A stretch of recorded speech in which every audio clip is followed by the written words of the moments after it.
Voltamos com o programa Cidade de Leitores. Nosso entrevistado hoje é o professor, crítico, ensaísta e romancista Silviano Santiago, autor, entre outros livros premiados, do romance Em Liberdade, um diário inventado de Graciliano Ramos. Silviano, você disse que Em Liberdade foi escrito como um pastiche, né, do estilo de Graciliano, para dar mesmo essa impressão de verossimilhança. De verossimilhança, exatamente. Verossimilhança, porque senão ficava falso, né? A priori ficava falso. Não, ele nunca escreveu isso. Você sabe que eu li o livro enquanto reli alguns títulos do Graciliano para fazer o programa. E aí é mais impressionante ainda. Porque de vez em quando a gente se lembra que não é Graciliano escrevendo. Mas de vez em quando mesmo, porque parece psicografado.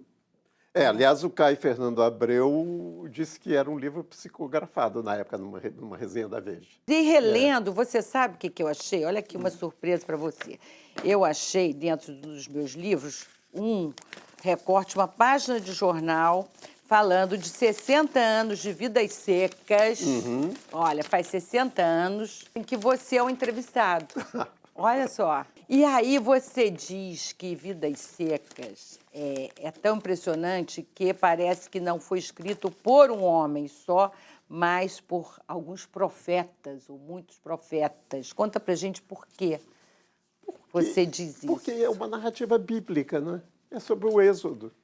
Eles saem da terra, caminham por uma terra prometida, São Paulo, e passam por todos os padecimentos, né, que era o pau de arara, né, viajam no pau de arara, e passando por todos esses padecimentos, chegam em São Paulo para ter a grande desilusão. Para ter a grande desilusão e aí esse retorno. Essa coisa cíclica, né, das migrações internas, que graças a Deus acabaram. E depois, o que me impressionou muito em Vidas Secas é uma questão um pouquinho técnica. É a maneira como ele usa os tempos verbais. Existe sempre uma nota de esperança, e essa nota de esperança está dada pelo uso extraordinário do tempo condicional. Quer dizer, um dia, entende? Haveria abundância, um dia as árvores cresceriam, um dia, sabe, que é a Bíblia, né? Que é o texto bíblico, né? Que é essa nota que é muito bonita também, Clarice Lispector, que é outra que trabalha sempre com essa nota de esperança, né? Ela vai dizer, tudo se aperfeiçoa. Porque outros escritores importantes já haviam se debruçado, não é? Sobre essa história, Raquel de Queiroz com 15, a Bagaceira, José Américo, né, de Almeida, que tentavam retratar o drama, a alma do sertanejo. Se você me permite uma pequena história sobre Raquel de Queiroz, quando eu encontrei em Paris, a Raquel de Queiroz, uma vez estava conversando com ela, e ela, brincando, dizia que ela não podia perdoar Graciliano Ramos, porque ela tinha escrito, até Vidas Secas, o melhor romance sobre a seca, que é o primeiro romance dela extraordinário, uma menina de 20 anos. Uma menina de 20 anos. Uma menina de 20 anos. Aí ela me disse o seguinte, no momento em que ele escreveu Vidas Secas, ele me tirou o tapete. A compreensão da alma e da cultura popular brasileira em contos típicos do Nordeste para o público infanto-juvenil. As histórias de Alexandre, coletadas por Graciliano Ramos no folclore alagoano, chegam ao teatro na livre adaptação comandada por Antônio Carnevale. Vamos ver a segunda parte da entrevista com o diretor. Histórias de Alexandre é um espetáculo que emociona pela ousadia de tratar façanhas mirabolantes como acontecimentos naturais.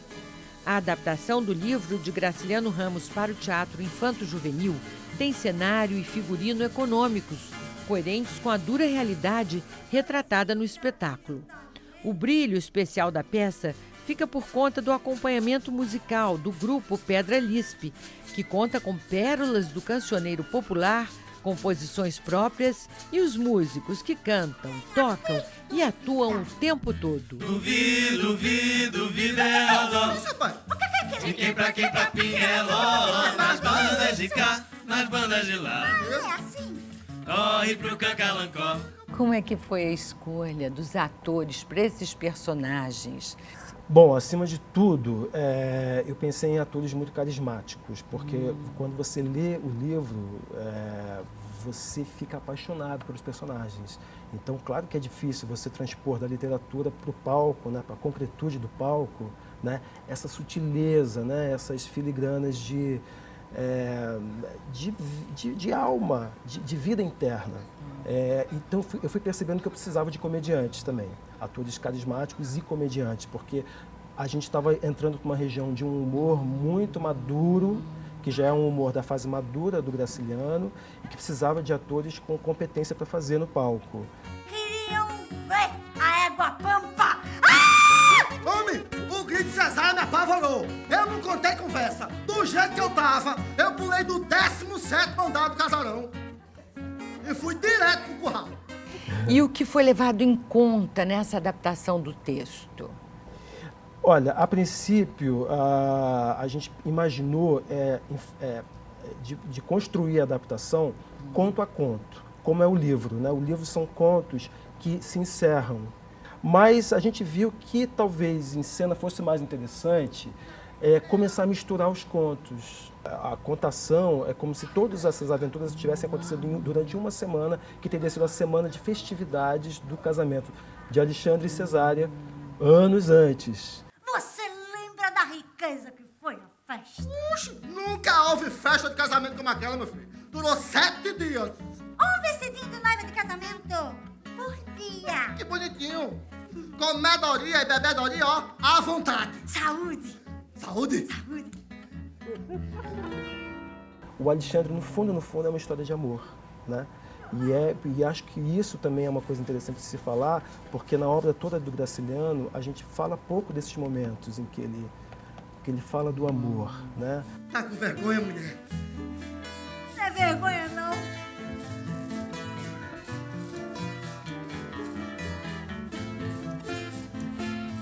É uma molezinha que dá aqui dentro da gente.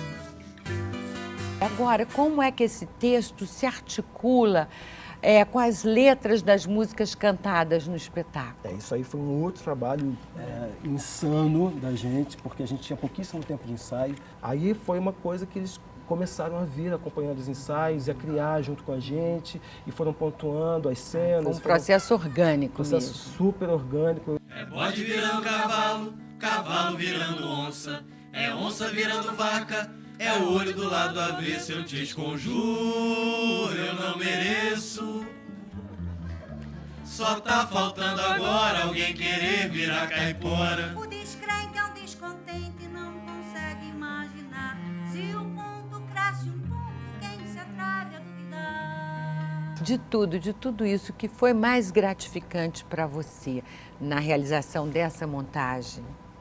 De tudo, de fato, o mais bacana foi ver que o Graciliano se comunica ainda hoje. Foi muito importante trazer esse livro à tona, e a gente teve um prazer imenso de ver que o Graciliano se comunica com o brasileiro até hoje. É muito forte isso. Ai, essa história que eu mais gosto é o de noiva que nem princesa. A cauda do vestido dela era tão comprida, mas tão comprida, que quando nós chegamos na Bahia para passar a lua de mel, a pontinha dela ainda estava fazendo a curva no Alagoas. Duvido. No próximo bloco, Esse romance tem um diálogo muito bonito com duas grandes obras da literatura luso-brasileira, que é O Primo Basílio e Dom Casmurro.